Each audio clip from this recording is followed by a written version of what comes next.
Nigeria needs a youth minister that can serve as an indispensable link from a vertical point of view between the various age groups, but yet from a horizontal point of view, merging the various multi-ethnic and religious interests in the country.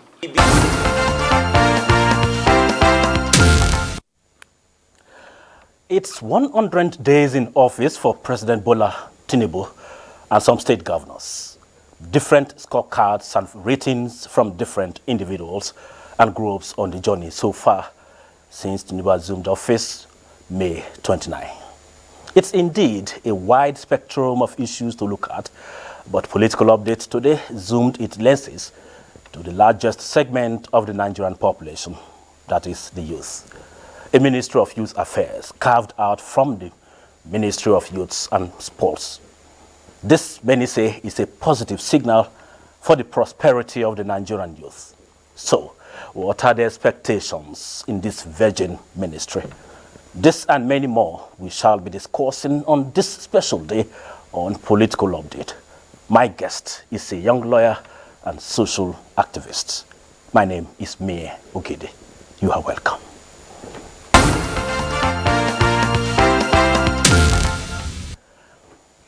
President Bola Tinubu has departed Abuja for New Delhi, India, to attend the G20 Leaders Summit. On the sidelines of the summit, the president will participate and deliver keynote addresses at both the Nigeria-India Presidential Roundtable and the Nigeria-India Business Conference, to be attended by leading Indian and Nigerian industrialists and senior government officials from both countries. He will also participate in bilateral meetings with world leaders from 4 different continents. President Tinubu aims to leverage on this platform to attract global capital and promote increased foreign direct investments in key labor-intensive sectors of the Nigeria's economy for job creation and revenue expansion.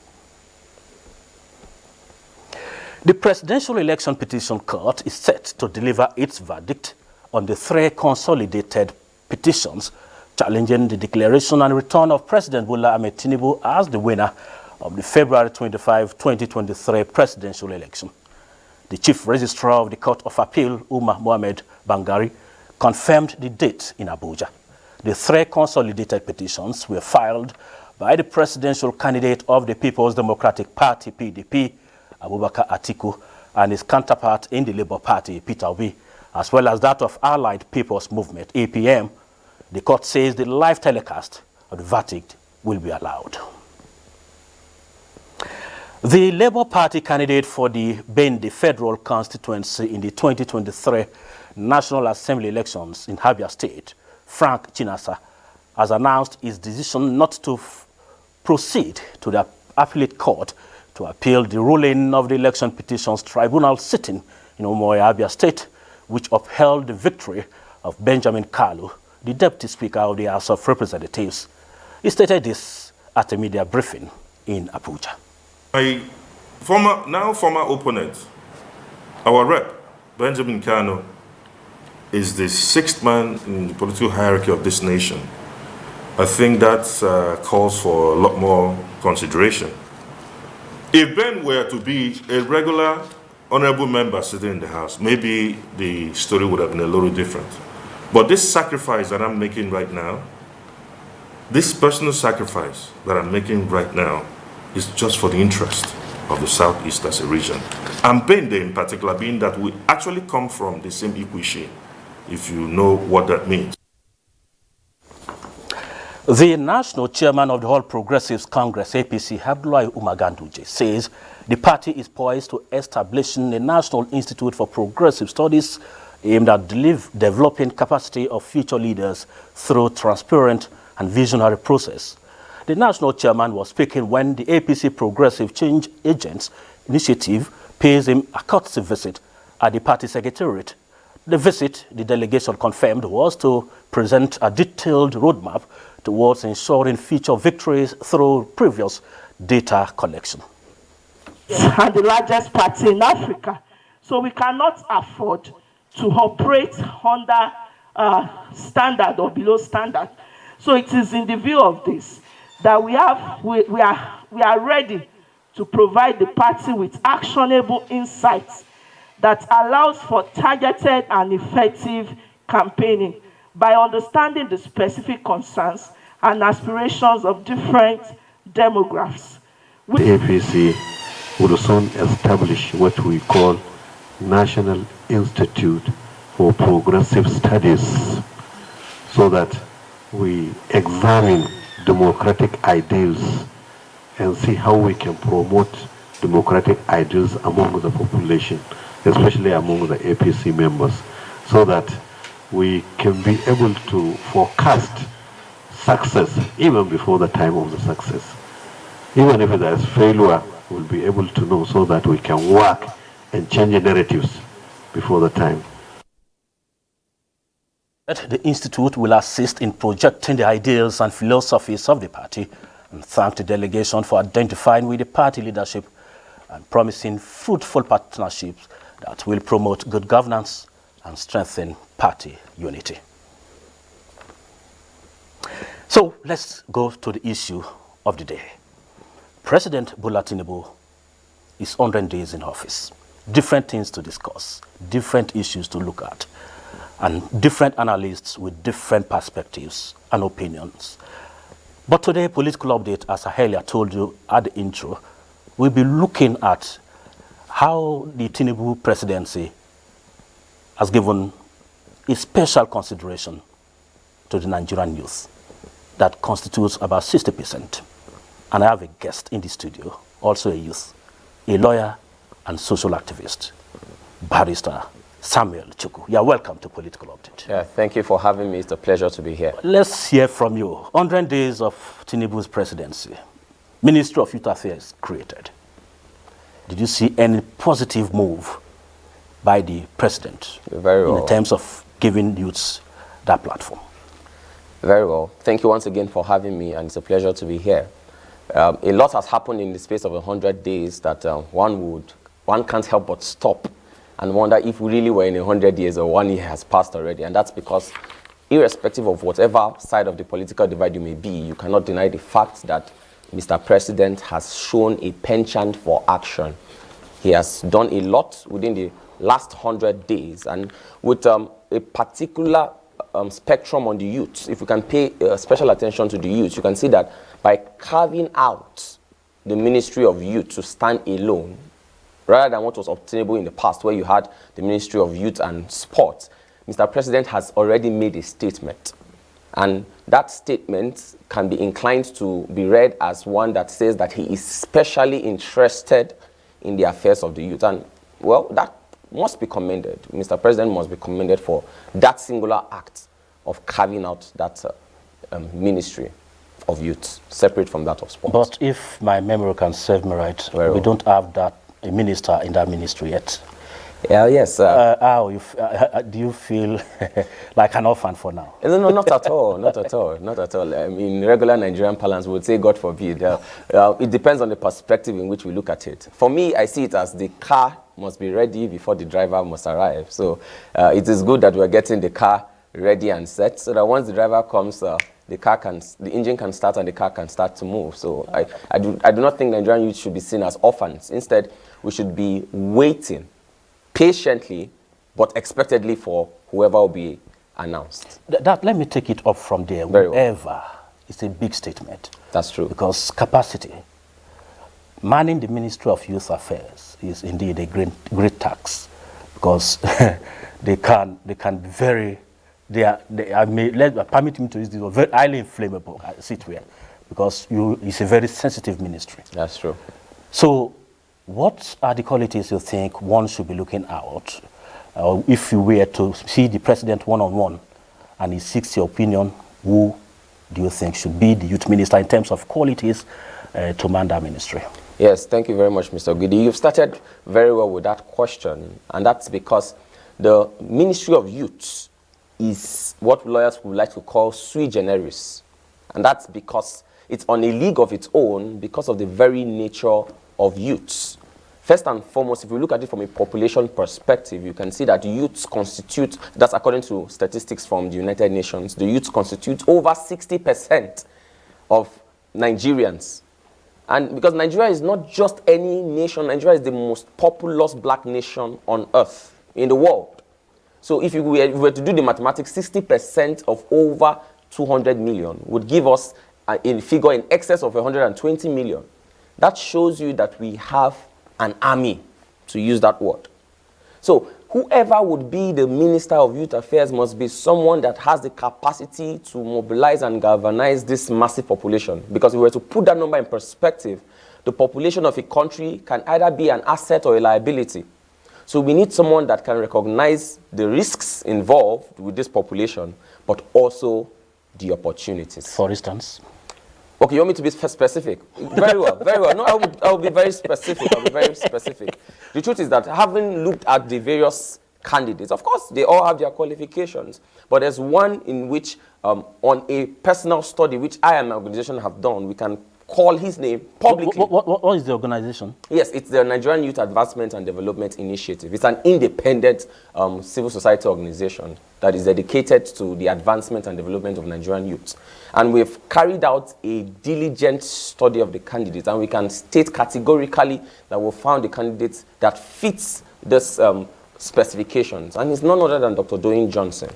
And this is someone that has shown time and time again that he is a credible and worthy candidate. And I'll place this with facts.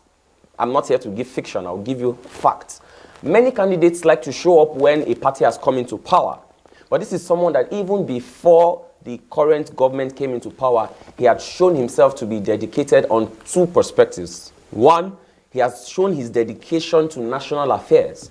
And we need a minister that is concerned about Nigerian youths in general. And I'll give you some instances. For instance, when the current party in power, that's the APC, was still in the opposition, when it was just formed, you know, for those who are conversant with Nigerian history, it was first, you had the AD, then you had the AC, that's the Action Congress, then the Action Congress of Nigeria, before the merger created the APC. Dr. Doyin was amongst, if not the first person, that started campaigning for the youths in the APC. He did not stop there. As someone that was committed to the ideals of our current president in the person of President Bola Ahmed Tinubu, he had started promoting the ideals of this president because he knew that Mr. President means well for Nigeria and Nigerians. He has not stopped there. He's the one and only person that's organized the president, then he was not the president, but Bola Ahmed Tinubu's mentorship conference. And for those who do not know about that conference, that's a conference that mobilizes support groups from all over Nigeria. This man has shown his pedigree and capacity and his love for Nigerian youths. For those who may not be aware, this is someone that has used his own personal funds to fund 17 youth-directed projects. Now, he has not even gotten into power. He does not hold any political position at the moment. But he has shown concern for Nigeria's youth. And he has not only just shown that concern, he has put in his personal funds. I think this is someone that Nigerian youths deserve. Now let's go to a kind of agenda setting. Because the ministers are still very young in their ministries. That's true. So what are the issues you think, if for instance a minister is appointed in that ministry, yes, the issues that that minister should be looking at? Because the population, the youth, once the youth are empowered, I think a large percentage of the country's challenges will be settled. So what are some of the issues you think the kind of agenda setting for the would-be minister? Yes, very well. The Ministry of Youth, like I said earlier on, is on a class of its own. It's sui generis, it's special in nature. And that's because when you look at many other ministries, they can't function without the youths. I'll give an example. For instance, the Ministry of Defense, that's the coordinating ministry for the Nigerian Army, will not function very well if you do not have young Nigerians that can enlist in the army. Same with the police, same with the civil defense, same with other parastatals, MDAs as we like to call them.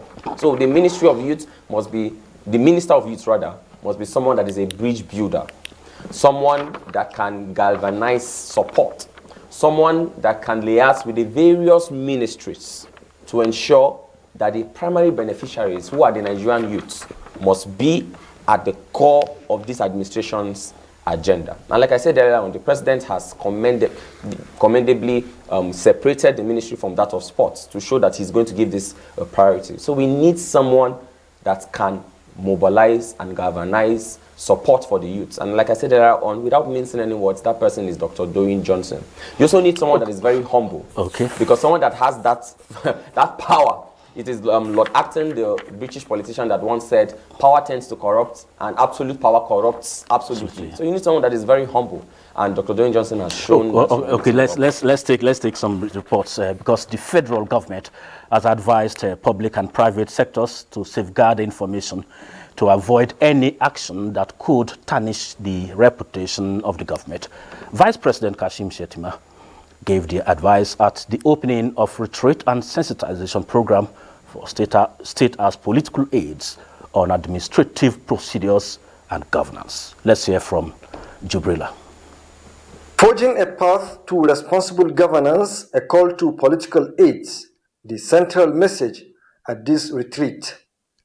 Vice President Kashim Shettima told the participants that their responsibility is not just about fulfilling their role, but it encompasses the aspirations of the nation and also extend far beyond the execution of tasks dictated by established administrative protocols. From this very moment, you are bound by the laws of our land in all matters of official correspondence.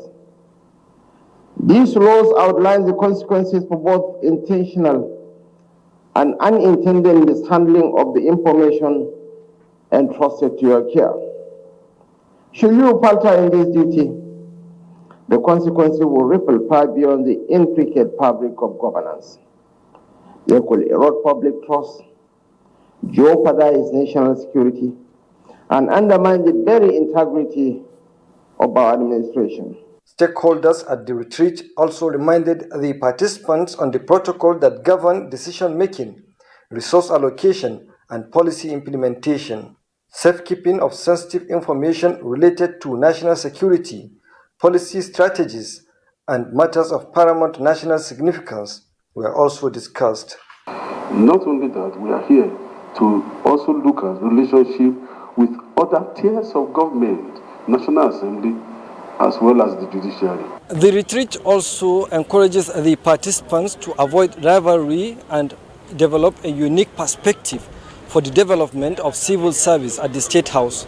Abraham Jibrila, NTA News. Okay, my guests, a lawyer, barrister Samuel Chukwu, aspiring senior advocate of Nigeria, if I may put it that way. Still much in the studio. Barrister, let's hear from you again. The issue of unemployment affects the youth. Yes. Are you going to be talking about that as one of the agenda setting for the newly established Ministry of Youth Affairs? Very well. One of the reasons why I didn't mention it initially is because we've repeated it over and over, and like we say in law, res ipsa loquitur, the facts speak for themselves. You know, Nigeria's unemployment is on the high side, and that's when you look at the number of people we have a lot of people. So when the percentages start rolling in, that is a primary issue. However, one of the things that we believe the next Minister of Youth, whom we believe will be Dr. Dwayne Johnson, one of the things that we believe that should be the agenda should be how to empower the youth. And when we talk of youth empowerment, we're not just talking of buying them buckets and drums. One of the greatest assets that any nation can have is what we call its human capital. And with more youth that we have, that's in terms of population, it means that we have an enormous but untapped human capital potential. So whoever will be the next Minister of Youth, and like I've repeated consistently, based on his pedigree, Dr. Dwayne Johnson should make sure that the human capital of Nigerians' youth must be developed. And how can they be developed? Through education, through empowerment, through employment. You can call them the 3 E's. And I believe, because he is someone that already has this agenda in mind. And people might ask, how do you know? The facts speak for itself. This is someone that has taken it upon himself to empower Nigeria's youth. He has even stated publicly that he will ensure that the NYSC, the National Youth Service Corps, is reorganized in such a way to be most beneficial to Nigerian youth, to empower them for entrepreneurship. Because if you look at the nations that have prospered in the 21st century, those are nations that have dedicated time to empowering youth through entrepreneurship. Let me just cut in there. Very well, sir. Let's also look at the election toggery, because a few months from now, Yes. we'll be going to Imo, Bayelsa, and out of Kogi State. Kogi State, yes, sir. What advice will you give to Nigerian youths so that we're going to have a peaceful exercise? That's a very deep question. The truth is, it was the great President of the United States, John F. Kennedy, that said, ask not what your country can do for you, but ask what you can do for your country. And the truth is that thuggery does not help anyone. Because even for those that participate in it and think that they are being paid peanuts, we have what I call a national patrimony. We have national land, a national rice farm. So thuggery is an ill wind that blows no one any good. I would advise my fellow youths that we should not engage in thuggery, because at the end, thuggery would ensure that the wrong people get into power. We need to dedicate our efforts, our time, our energy to ensure that Nigeria must move forward. And I want to believe, even though I'm not a prophet, like Shakespeare would say, I may not be a prophet new inspired, but I can foretell that if Nigerian youths can come together and galvanize our strengths for the nation, Nigeria will be great again. Also, if we put the right person in the affairs of the Ministry of Youth Affairs, and like I would say again and again, at the expense of sounding like a broken record, like Dr. Joanne Johnson, with his pedigree and caliber, is the best person for the job. Let me take us back to the 100 days, the issue of the moment. Very well. A lot is also happening at the state levels, either positive or negative. But the attention is at the center today. That's true. Tinubu 100 days in office. But I can remember about more than 20 governors are also celebrating or marking their 100 days in office. That's true. You have given enough advice to the federal government, Yes. being epitomized by Tinubu. Yes. What advice will you also give to the states? Or would you going to give some analysis and then probably advice? Very well, very well. But Nigeria is called a federal republic, and that's because besides the center, we have constituent parts. And it was Abraham Lincoln in his Gettysburg address that said we have a government of the people, for the people, and by the people. I would want to say that the state government should not see themselves as separate arms. It was Martin Luther King Jr. that said that we are caught in a beautiful symphony of brotherhood. We are meant to work together. Irrespective of, because it's that temptation to want to say, I'm from this party, so I don't want the party in power to succeed. All hands must be on deck, because Nigeria is at a pivotal time in our history. So irrespective of whatever party affiliations the governors might come from, it is time for us to come together to work with the ministries, especially the Ministry of Youth, because the youths are the foundation of any nation, both in the present and most importantly, in the future. Thank you very much, Barrister Samuel Chukwu. I thought I invited a barrister, but ended up discovering that I invited a motivational speaker. They all come in one package. Thank you very much. Thank you very much. And let me also inform our viewers that workers loyal to the Nigerian Labour Congress stayed away from work this Tuesday in compliance with the directive of the Industrial Union to embark on a 2-day warning strike. But we can't allow the screens to go blank. So we that are privileged to be above the level that embark on the strike, we are still here doing what we know how to do best. As you sit at home, enjoy the screen. NTA is always ready to give you the best in terms of information, entertainment, and education. My name is Mia Ogide. Have a beautiful Tuesday, and we hope to see you again on Friday with another interesting package. Thank you.